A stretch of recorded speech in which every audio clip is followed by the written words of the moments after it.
밥은 드셨어요? 이 단순한 인사 한마디가 일본 하늘을 14년간 지켜온 한 승무원의 인생을 완전히 바꿨습니다. 일본 항공사 최고 엘리트 승무원, 완벽주의자로 유명했던 그녀는 감정 없는 기계 같은 서비스를 자랑하며 늘 냉철함을 유지해왔죠. 하지만 어느 날 한국 공항에 비상 착륙하게 된 그녀는 낯선 나라에서 따뜻한 질문 하나를 듣고 말문이 막혀버립니다. 왜 그녀는 이 낯선 질문에 마음이 흔들렸을까요? 왜 이 여성은 가족과 회사의 반대, 사회적 편견까지 무릅쓰고 한국행을 선택했을까요? 그리고 한국 어머니의 김치찌개 한 숟가락에 왜 눈물을 쏟았을까요? 지금부터 일본 여승무원 아키야마 사오리가 얼음처럼 차가웠던 자신의 삶을 녹이고 따뜻한 아내이자 엄마가 되어가는 놀라운 여정을 함께 들어보시죠. 본 영상은 스토리를 재구성한 이야기입니다. 오늘 사연 시작하겠습니다. 구독과 좋아요는 구독자님께 행운을 드립니다. 제 인생은 완벽함 그 자체였습니다. 매일 새벽 5시에 일어나서 정확히 같은 루틴을 반복했죠.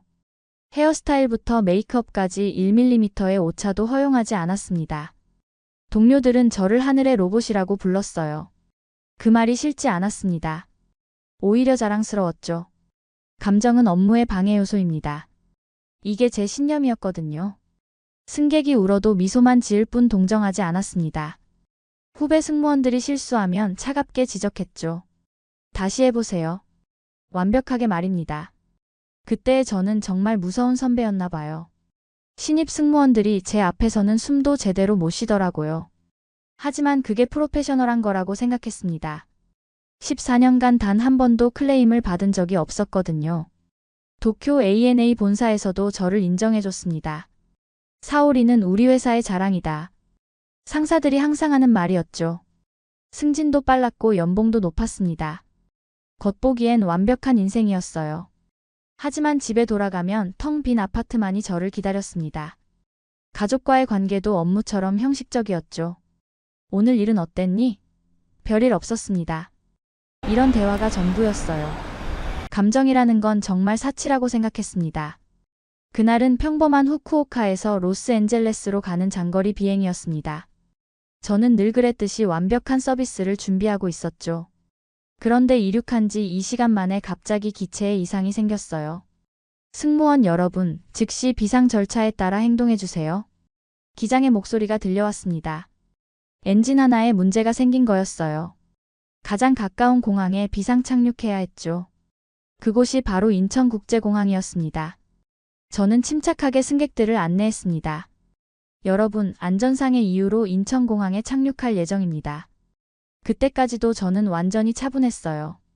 이런 상황도 매뉴얼대로 처리하면 되는 일이라고 생각했거든요. 비행기가 인천공항에 착륙했을 때 한국 공항 직원들이 달려왔습니다. 그런데 그들의 첫마디가 정말 놀라웠어요. 많이 놀라셨죠? 괜찮으세요? 다치신 곳은 없으시고요? 일본에서라면 절차상 확인이 필요합니다. 라고 말했을 텐데 한국 직원들은 먼저 사람을 걱정하더라고요. 저는 순간 당황했습니다. 이런 상황이 처음이었거든요. 저희가 숙소도 준비해드리고 식사도 챙겨드릴게요. 내일 아침 비행기 점검 끝나면 출발하실 수 있어요. 한국 공항 직원이 말했습니다. 그런데 그 말투가 정말 따뜻하더라고요. 마치 가족을 챙기는 것 같았어요. 대기실에서 기다리는 동안 제 마음이 이상하게 흔들렸습니다.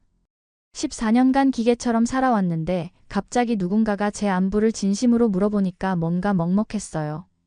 대기실에서 혼자 앉아 있는데 한 남자가 조심스럽게 다가왔습니다. 대한항공 정비복을 입고 있더라고요. 나중에 알고 보니 정민호라는 분이었어요. 실례합니다. 저는 대한항공 정비사 정민호라고 합니다. 그가 정중하게 인사했어요. 일본 항공기 점검을 담당하고 있어서 인사드리려고요. 저는 평소처럼 딱딱하게 대답했습니다. 아키야마 사오리입니다. 수고하고 계시네요. 그런데 정민호가 다음에 한 말이 정말 의외였어요. 혹시 밥은 드셨어요? 지금 시간이 애매해서 못 드셨을 것 같은데요. 저는 깜짝 놀랐습니다. 일본에서는 상상도 못할 질문이었거든요. 업무상 만난 사람에게 식사 여부를 묻다니요.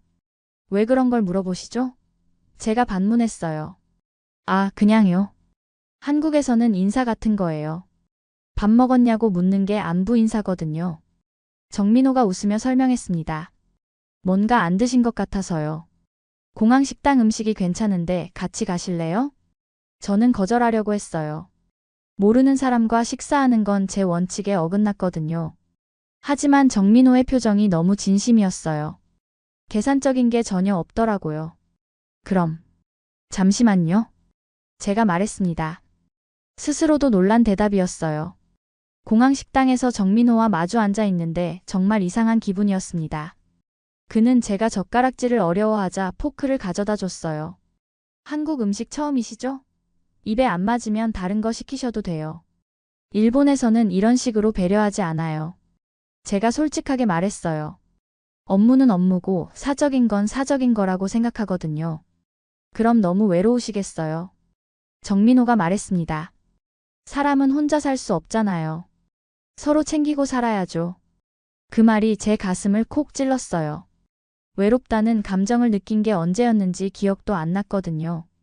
항상 혼자가 편하다고 생각했는데 정민호와 이야기하니까 뭔가 따뜻했어요. 다음날 아침 비행기 점검이 예상보다 오래 걸린다고 했어요. 오후에나 출발할 수 있다고 하더라고요. 저는 호텔에서 혼자 시간을 보내려고 했습니다. 그런데 정민호가 또 찾아왔어요. 시간이 남으시니까 서울 구경 어떠세요? 인천에서 서울까지 가까워요. 제가 안내해 드릴게요. 괜찮습니다. 혼자 있는 게 편해요. 제가 거절했어요. 하지만 정민호는 포기하지 않았습니다. 한번 와본 김에 좀 둘러보세요. 다음에 언제 또 올지 모르잖아요. 그냥 친구로서 안내해 드리는 거예요. 친구라는 말이 이상하게 마음에 남았어요. 저에게는 친구라고 부를 사람이 없었거든요. 그래서 결국 따라 나섰습니다. 정민호가 데려간 곳은 한강공원이었어요. 고급 호텔 레스토랑이 아니라 강변에서 치킨을 시켜 먹더라고요. 이게 한국식 데이트예요. 정민호가 웃으며 말했습니다. 데이트요? 제가 깜짝 놀라서 물었어요. 아니에요. 그냥 친구끼리 노는 거예요. 정민호가 당황하며 손을 흔들었습니다. 그런데 왜인지 얼굴이 빨개지더라고요. 한강에서 치킨을 먹으며 이야기하는데 정말 신기했어요. 일본에서라면 격식 있는 레스토랑에서 예의 바르게 식사했을 텐데 여기서는 편안하게 앉아서 자유롭게 이야기했거든요. 일본은 거칠애에 집중했다면 한국은 마음에 집중하는 것 같아요. 제가 말했어요. 정민호 씨는 제가 배고픈지, 편한지, 즐거운지 계속 물어보시네요. 당연하죠. 사람이 중요한 거지 형식이 뭐가 중요해요? 정민호가 대답했습니다. 사오리 씨가 웃는 모습이 예뻐서 더 웃게 해주고 싶어요. 그 말에 제 심장이 두근거렸어요. 누군가 제 웃음을 예쁘다고 한 건 처음이었거든요. 항상 완벽한 서비스 미소만 지어왔는데 진짜 웃음을 예쁘다고 해주니까 뭔가 이상했어요. 해가 질 때까지 한강에서 이야기했습니다. 정민호는 제게 한국 문화를 설명해줬고 저는 일본 생활을 말해줬어요. 시간 가는 줄 몰랐어요. 공항으로 돌아가는 길에 정민호가 말했습니다. 사오리 씨, 연락처 주실 수 있어요? 일본 가서도 안부 묻고 싶어요. 저는 망설였어요. 일과 사생활을 분리하는 게 원칙이었거든요. 하지만 정민호의 눈이 너무 진심이었어요. 그래서 휴대폰 번호를 줬습니다. 도쿄로 돌아온 후 정민호와 매일 연락했어요. 처음에는 안부 인사 정도였는데 점점 긴 대화를 나누게 됐습니다. 한국어 공부도 시작했어요. 정민호와 더 많은 이야기를 하고 싶었거든요. 3개월쯤 지났을 때 어머니가 제 핸드폰을 보셨어요. 한국 번호로 온 메시지들을 발견하신 거죠. 사오리야, 이게 뭐니? 어머니가 차갑게 물으셨습니다. 한국 남자와 연락하고 있는 거야? 그냥 친구예요. 제가 대답했어요. 하지만 어머니는 믿지 않으셨습니다. 친구가 매일 좋은 아침이라고 문자를 보내? 그리고 이건 뭐야? 보고 싶다고? 어머니가 화를 내셨어요. 왜 하필 한국 남자야? 너무 감정적이잖아. 아버지도 마찬가지였어요. 사오리, 네가 지금까지 얼마나 열심히 살아왔는데 이런 일로 인생을 망치려고 하니? 심지어 동생까지 반대했어요. 언니, 정신 차려. 일본 남자들도 많은데 굳이 한국까지 가서 연애할 필요 있어? 가족들의 반대는 정말 심했어요. 한국 남자들은 성격이 급하고 감정적이라며 문화가 너무 달라서 결혼해도 불행할 거라며 온갖 말을 다 했습니다. ANA 본사에서도 문제가 됐어요. 상사가 저를 부르더라고요. 사오리, 네가 한국 남자와 연애한다는 소문이 있던데 사실이야? 개인적인 일인데 왜 회사에서 간섭하시나요? 제가 반발했어요. 너는 우리 회사의 얼굴이야. 이미지 관리를 해야 한다고. 상사가 말했습니다. 유럽 노선으로 전환하는 게 어때? 한동안 한국 가는 비행기는 타지 마. 이건 사실상 정민호와 연락을 끊으라는 뜻이었어요. 저는 정말 화가 났습니다. 14년간 회사를 위해서 살았는데 연애 하나도 마음대로 못하게 하다니요. 그날 밤 정민호에게 전화했어요. 정민호 씨, 저 때문에 힘드시죠? 다들 반대해요. 사오리 씨, 힘든 건 당연해요. 하지만 포기하고 싶지 않아요. 정민호가 말했습니다. 사오리 씨는 어떠세요? 정말 포기하고 싶으세요? 저는 대답할 수 없었어요. 정민호를 만난 후 제 인생이 완전히 바뀌었거든요. 감정이라는 걸 처음 느꼈고 누군가를 그리워한다는 게 뭔지 알게 됐어요. 하지만 모든 사람이 반대하는 상황에서 계속 만날 수 있을지 확신이 서지 않았습니다. 고민이 깊어질 무렵 정말 뜻밖의 일이 일어났어요. 어느 날 퇴근하고 집에 오는데 아파트 앞에 낯익은 사람이 서 있더라고요. 정민호였어요. 정민호 씨? 왜 여기에? 저는 깜짝 놀라서 물었어요. 그냥 당신을 만나러 왔어요. 정민호가 웃으며 말했습니다. 이번엔 내가 당신 나라에 와봤어요. 갑자기 무슨? 저는 말을 잇지 못했어요. 정민호가 일본까지 찾아올 줄은 꿈에도 몰랐거든요. 사오리 씨가 힘들어하는 게 느껴져서요. 혼자 고민하지 말고 같이 생각해봐요. 정민호가 말했습니다. 그리고 사오리 씨 가족들도 만나보고 싶어요. 저는 정말 당황스러웠어요. 가족들이 정민호를 어떻게 받아들일지 뻔했거든요. 하지만 정민호의 진심을 외면할 수는 없었어요. 다음날 도쿄 시내를 같이 걸었습니다. 정민호는 일본 문화에 대해 궁금한 게 많더라고요. 여기는 정말 질서정연하네요. 사람들이 조용히 줄 서는 것도 신기하고. 한국과 많이 다르죠? 제가 물었어요. 다르긴 한데 나쁘지 않아요. 사오리 씨가 자란 환경이 어떤 건지 알겠어요. 정민호가 말했습니다. 하지만 사오리 씨는 이틀에 갇혀 사는 게 행복하지 않아 보여요. 그 말이 제 마음을 꿰뚫었어요. 정말 그랬거든요. 완벽한 질서 속에서 살았지만 행복하지는 않았어요. 시부야 거리를 걷는데 정민호가 갑자기 제 손을 잡았어요. 사오리 씨, 저와 함께 새로운 인생을 시작해봐요. 한국에서 말이에요. 정민호 씨. 저는 떨리는 목소리로 말했어요. 억지로 하라는 게 아니에요. 하지만 사랑하는 사람과 함께 사는 게 더 행복할 거예요.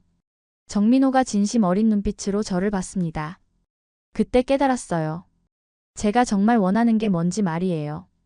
완벽한 척하며 혼자 사는 것보다 진심으로 사랑하는 사람과 함께 불완전해도 따뜻한 삶을 사는 게 더 소중하다는 걸요.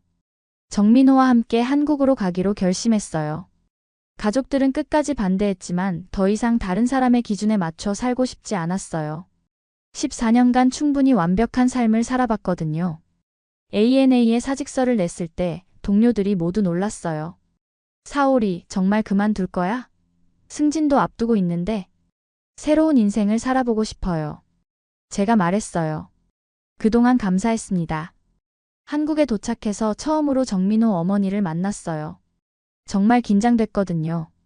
일본의 시어머니들은 며느리에게 엄격하다고 들었는데 한국은 어떨까 싶었어요. 그런데 정민호 어머니의 첫 마디가 예상과 달랐어요. 어머, 우리 아들이 좋은 사람 만났네. 사오리야, 멀리서 왔는데 많이 힘들었지? 안녕하세요. 아키야마 사오리라고 합니다. 제가 정중하게 인사했어요. 아이고, 뭘 그렇게 딱딱하게 해. 이제 가족인데? 어머니가 제 손을 잡으시며 말씀하셨어요. 배고프지? 김치찌개 끓여놨는데 먹어볼래? 소박한 한국 가정집에서 마주한 식탁이 저에게는 정말 새로웠어요. 일본에서는 각자 자기 자리에서 조용히 식사했는데 여기서는 모두 둘러앉아서 이야기하며 먹더라고요. 사오리야, 김치 너무 매우면 말해. 덜 매운 거로 줄게. 어머니가 걱정스럽게 물으셨어요. 괜찮습니다. 맛있어요. 제가 대답했어요. 정말 맛있었거든요. 김치찌개의 칼칼한 맛도 좋았지만 무엇보다 마음이 따뜻했어요. 우리 민호가 일본까지 갔다 왔다며? 이 녀석이 평생 비행기도 안 타더니. 어머니가 웃으시며 말씀하셨어요. 사오리 때문에 용기가 생겼나 봐. 그때 어머니가 제게 말씀하셨어요. 사오리야, 여기서는 딸처럼 생각하고 편하게 지내. 민호 잘 부탁한다. 그 말을 듣는 순간 눈물이 나왔어요. 일본에서는 며느리가 되면 집안의 규칙을 따라야 한다고 들었는데 여기서는 딸처럼 대해준다고 하시니까 정말 감동이었어요. 어머니. 제가 울먹이며 말했어요. 아이고, 왜 울어? 좋은 일인데? 어머니가 제 등을 토닥여 주셨어요. 이제 진짜 가족이야. 그날 밤 정민호와 이야기했어요. 정민호 씨, 어머니가 정말 좋으세요. 저를 딸처럼 대해주시네요. 당연하죠. 엄마는 원래 마음이 따뜻하세요. 정민호가 말했습니다. 사오리 씨도 이제 우리 가족이잖아요. 가족이라는 말이 이렇게 따뜻할 줄 몰랐어요. 일본에서는 가족도 격식과 의무의 관계였는데 여기서는 진짜 서로를 아끼는 마음이 느껴졌어요. 1년이 지났어요. 저는 인천공항 면세점에서 안내원으로 일하기 시작했습니다. 러시아어, 일본어, 한국어를 할 수 있어서 외국인 고객들에게 인기가 많았어요. 어서 오세요. 무엇을 도와드릴까요? 일본 관광객에게 일본어로 인사하면 정말 반가워하더라고요. 한국에서 일본어를 이렇게 잘하는 분을 만나니까 기분이 좋네요. 러시아 승객들에게는 러시아어로 설명해 드렸어요. 이 화장품이 러시아에서 인기가 많아요. 면세 가격으로 더 저렴하게 구매하실 수 있습니다. 한국어도 많이 늘었어요. 처음에는 정민호와 대화할 때도 어색했는데 이제는 자연스럽게 표현할 수 있게 됐거든요. 그런데 정말 놀라운 일이 생겼어요. 정민호가 프러포즈를 한 거예요. 첫 만남의 장소인 한강공원에서 말이에요. 사오리 씨, 1년 전 이곳에서 처음 이야기했을 때 기억나요? 정민호가 말했어요. 물론 기억하죠. 치킨 먹으면서 한국 문화에 대해 배웠어요. 제가 웃으며 답했어요. 그때 사오리 씨가 말했잖아요. 일본은 거칠애에 집중하고 한국은 마음에 집중한다고. 정민호가 제 손을 잡았어요. 저는 사오리 씨의 마음을 평생 소중히 하고 싶어요. 그러면서 반지를 꺼내더라고요. 사오리 씨, 저와 결혼해 주세요. 저는 정말 기뻤어요. 하지만 한 가지 걱정이 있었어요. 정민호 씨, 제가 일본 사람이라서 힘든 일들이 많을 텐데 괜찮을까요? 사오리 씨, 사랑에는 국경이 없어요. 정민호가 확신에 찬 목소리로 말했습니다. 우리가 서로 사랑하는 마음이 가장 중요한 거예요. 네, 좋아요. 결혼해요. 제가 눈물을 흘리며 대답했어요. 그날 저녁 정민호 가족들과 함께 저녁을 먹었어요.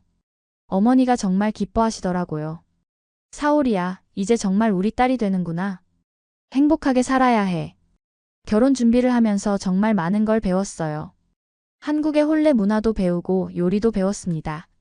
어머니가 직접 김치 담그는 법을 가르쳐 주셨어요. 사오리야, 김치는 마음을 담아서 담가야 해. 가족 생각하면서 하나하나 정성껏 하는 거야. 어머니가 말씀하셨어요. 결혼식 날 일본에서 부모님도 오셨어요. 처음에는 정말 어색해 하셨는데 정민호 가족들의 따뜻함을 보시고 마음을 여시더라고요. 한국 가족들이 사오리를 정말 아끼는구나. 아버지가 말씀하셨어요. 잘못 생각했던 것 같다. 어머니도 마찬가지였어요. 사오리야, 행복하게 살아라. 엄마가 미안했다. 그렇게 저는 정민호와 결혼했습니다. 결혼 후 6개월 뒤에 임신 소식을 들었어요. 정말 기뻤죠. 아기 이름을 정할 때 고민이 많았어요. 한국과 일본 모두에서 의미 있는 이름을 짓고 싶었거든요. 하나 미라이는 어때요? 제가 제안했어요. 하나는 한국어로 하나, 미라이는 일본어로 미래라는 뜻이에요. 한국과 일본이 하나 되는 미래를 만들어가자는 의미로요. 정말 좋은 이름이네요. 정민호가 환하게 웃었어요. 지금 하나 미라이는 2살이 됐어요. 한국어와 일본어를 모두 배우고 있습니다. 엄마 아빠 이렇게 말할 때마다 정말 행복해요. 인천공항에서 일하면서 많은 외국인들을 만나요. 그때마다 생각하죠. 사랑은 정말 국경을 넘는구나 하고요. 어제도 일본인 승객 한 분이 물어보시더라고요. 혹시 일본 분이세요? 네, 일본에서 왔는데 지금은 한국 사람이에요. 제가 대답했어요. 한국 생활은 어떠세요? 정말 행복해요. 여기서 진짜 사랑을 찾았거든요. 제가 웃으며 말했어요. 그분이 놀라시더라고요. 국제 결혼이 쉽지 않을 텐데 대단하시네요. 처음에는 어려웠어요. 문화도 다르고 언어도 달랐죠. 하지만 진심으로 서로를 아끼니까 모든 게 극복됐어요. 제가 설명했어요. 부럽네요. 저도 언젠가 그런 사랑을 만날 수 있을까요? 물론이에요. 사랑은 언어나 국경이나 문화를 넘어서거든요. 가장 중요한 건 진심이에요. 그렇게 대화를 나누면서 느꼈어요. 제가 겪은 일들이 다른 사람들에게도 희망이 될 수 있구나 하고요. 지금 저는 정말 행복합니다. 완벽하지 않아도 따뜻한 사랑이 있어서 매일이 소중해요. 정민호와 하나 미라이, 그리고 한국 가족들과 함께하는 이 삶이 제가 꿈꿔왔던 진짜 행복이에요. 14년간 하늘 위에서 완벽한 서비스를 추구했지만 진짜 완벽함은 사랑하는 사람들과 함께 불완전해도 진심으로 살아가는 거였어요. 사랑과 따뜻함은 언어도, 국경도, 직업도 넘어설 수 있습니다. 가장 중요한 건 서로를 진심으로 아끼는 마음이에요. 혹시 여러분 중에도 다른 나라 사람과 사랑에 빠지신 분이 있다면 포기하지 마세요. 주변에서 반대해도 진심이라면 끝까지 해보세요. 제가 증명했잖아요. 사랑은 모든 걸 이길 수 있다는 걸요. 여러분도 진짜 사랑을 만나시길 바라요. 그리고 그 사랑이 여러분을 더 행복하게 만들어주길 바랍니다. 감사합니다. 2024년 가을, 미국 전역을 충격에 빠뜨린 긴급 속보가 있었습니다. 30년 넘게 FBI에서 수천 구의 시신을 부검하며 미국의 진실을 밝힌 여인으로 불렸던 엘리자베스 쿨먼 박사. 그녀가 모든 직위와 명예를 내려놓고 흔적도 없이 사라진 겁니다. 그리고 며칠 뒤 전혀 뜻밖의 장소에서 그녀가 포착됐습니다. 바로 대한민국 서울이었습니다. 사람들은 의아했습니다. 왜 하필 한국인가? 그녀의 이름은 곧 미국 포렌식 역사상 가장 냉철한 존재로 회자되던 인물이었기에 이탈의 배경에 온갖 루머가 떠돌았습니다. 하지만 정작 세상을 뒤흔든 건 그보다 더 놀라운 진실이었습니다. 그녀에겐 5년 전 한국으로 떠난 두 딸이 있었고 그 이후 연락이 완전히 끊긴 상태였던 거죠. 그리고 한국에서 발견된 두 딸의 현재 모습은 FBI 출신. 엄마의 자존심을 완전히 박살낼 만큼 충격적이었습니다. 딸들이 한국에서 선택한 살, 그리고 그 선택 뒤에 숨겨진 이야기는 상상 그 이상입니다. 과연 미국 최고의 부검인은 왜 딸들을 찾아 한국까지 오게 되었을까요? 그녀가 한국에서 마주한 진실은 냉철한 과학으로는 도저히 해석할 수 없는 것이었습니다. 지금부터 감히 그 누구도 예상 못한 반전과 감동이 시작됩니다.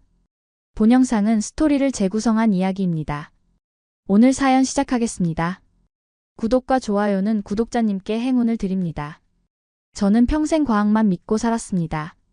증거 없는 말은 절대 하지 않았어요. 그런 제가 2024년 어느 날 갑자기 사무실을 정리하고 한국행 비행기표를 끊었죠. 동료들은 모두 놀랐어요. 쿨먼, 대체 무슨 일이야? 저는 메모 한 장만 남기고 떠났습니다. 나는 진짜 진실을 찾으러 간다. 그게 전부였어요. 미국 전역 뉴스에서 제 소식이 나왔죠.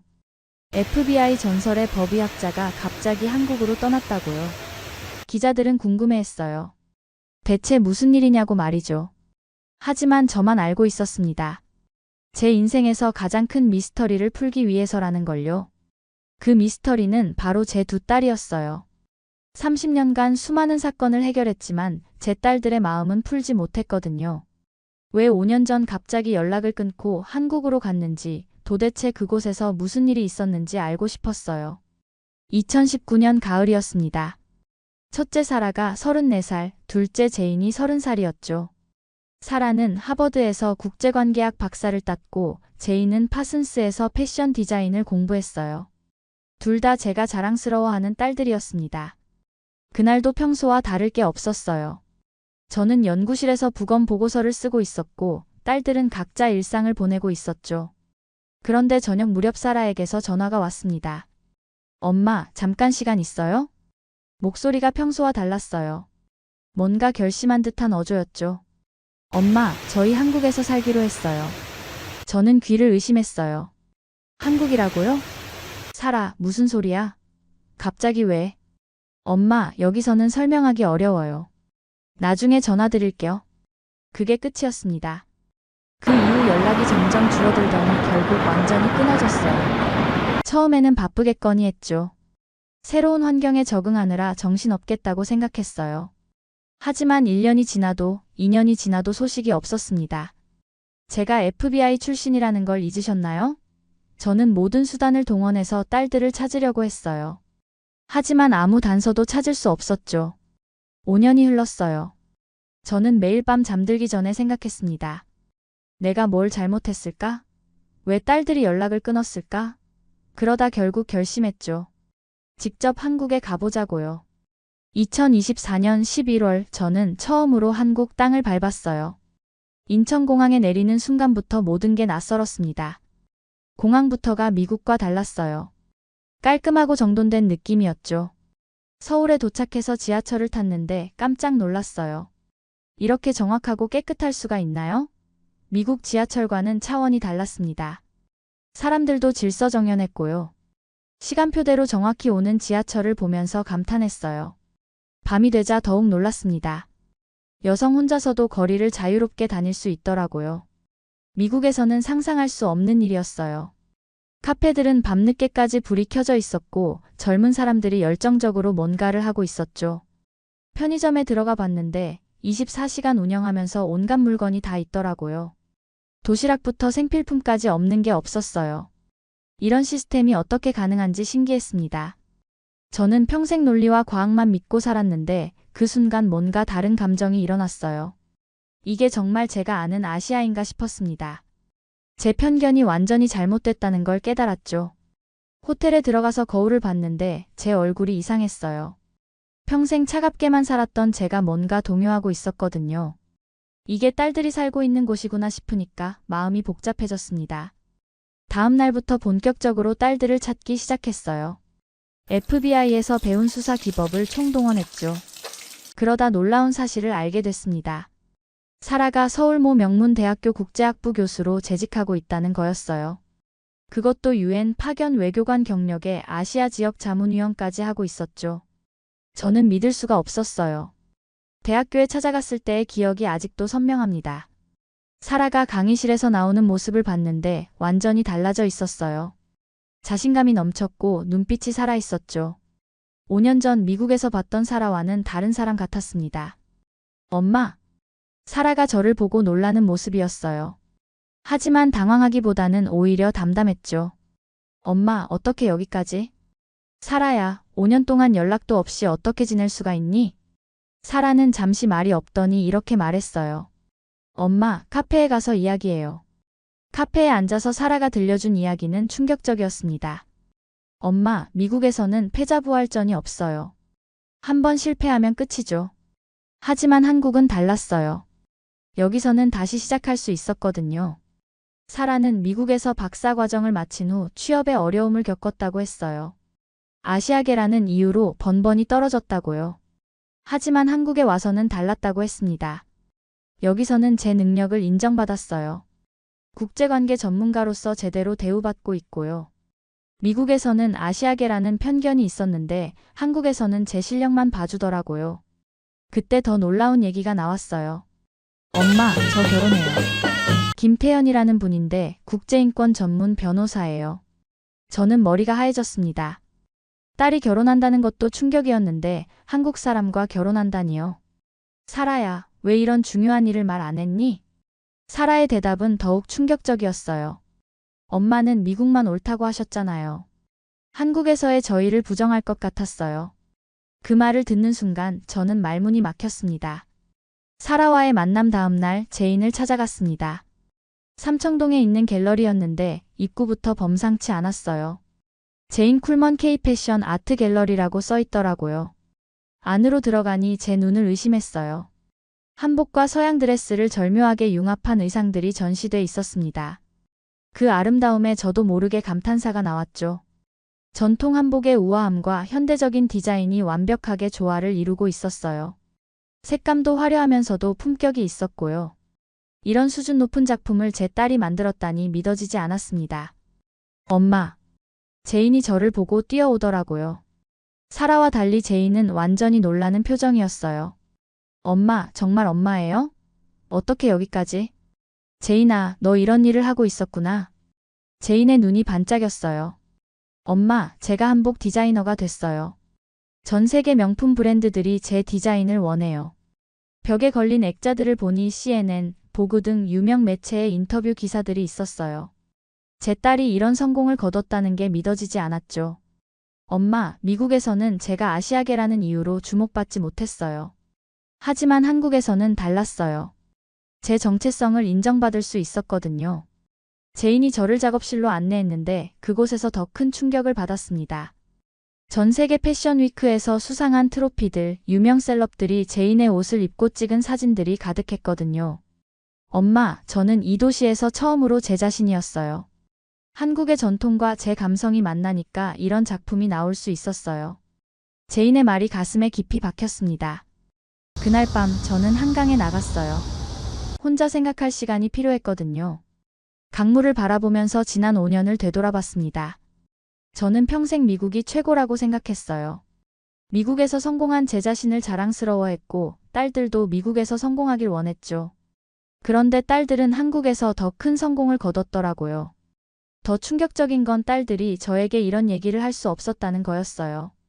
제가 미국 외에 다른 나라를 인정하지 않았으니까요. 딸들은 저를 실망시킬까봐 연락을 끊었던 거죠. 한강에서 바라본 서울 야경은 정말 아름다웠어요. 고층 빌딩들이 반짝이고 다리들이 환하게 불을 밝히고 있었죠. 이렇게 아름다운 도시에서 제 딸들이 행복하게 살고 있다는 걸 이제야 알게 됐어요. 그때 처음으로 눈물이 났습니다. 평생 울지 않았던 제가, 시체 앞에서도 흔들리지 않았던 제가 펑펑 울었어요. 제 고집과 편견 때문에 딸들과 5년을 떨어져 살았다는 게 너무 후회됐거든요. 다음 날 딸들을 다시 만났어요. 이번에는 제가 먼저 사과했습니다. 사라야, 제인아. 엄마가 잘못했다. 너희들이 이렇게 성공할 수 있는 나라를 몰라봤구나. 딸들도 눈물을 흘렸어요. 엄마, 저희도 미안해요. 연락을 끊어서요. 아니야, 너희들 잘못이 아니야. 엄마가 좁았던 거야. 사라의 결혼식은 정말 특별했습니다. 한국 전통 혼례와 서양식 결혼식을 함께 하는 거였거든요. 저도 한복을 입고 참석했어요. 62년 인생에서 처음 입어보는 한복이었습니다. 한복을 입고 거울을 봤는데 제가 이렇게 우아해 보일 수 있다니 놀라웠어요. 한복의 곡선미와 색감이 정말 아름다웠습니다. 김태현 씨를 만나보니 정말 훌륭한 분이었어요.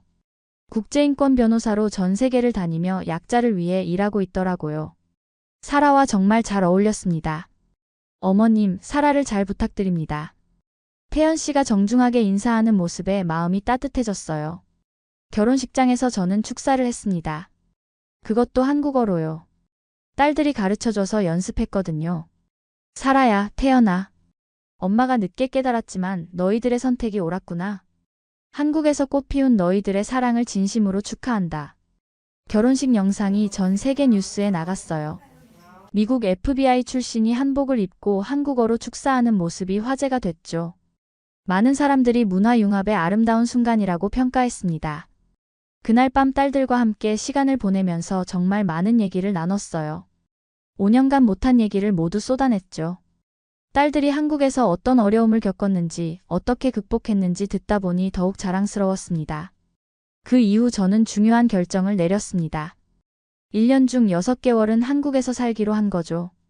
미국에서 완전히 은퇴하고 한국에서 새로운 인생을 시작하기로 했어요. 처음에는 한국어도 서툴고 모든 게 낯설었습니다. 하지만 딸들이 도와줬고 한국 사람들도 따뜻하게 대해줬죠. 특히 김태현 씨 가족들이 저를 정말 친딸처럼 대해주더라고요.